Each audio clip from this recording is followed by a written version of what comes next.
வணக்கம் நண்பர்களே, நான் உங்கள் ராஜேந்திரன் பேசுகிறேன்.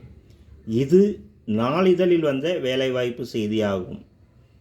Kaveri college for women, Annamalai Nagar, Trichy 620018.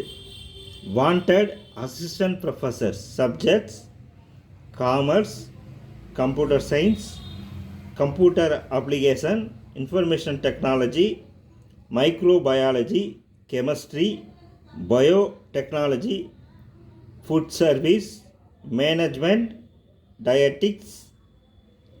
Application for CV 15/5/2024 அனுப்பி வைக்கவும். முகவரி the secretary, Kaveri college for women, Annamalai Nagar, Trichy 620018. இந்த விளம்பரத்தை நன்கு படித்து பார்த்து தகுதியுடைய பேராசிரியர்கள் விண்ணப்பித்து பயனடையவும். வணக்கத்துடன் உங்கள் ராஜேந்திரன்.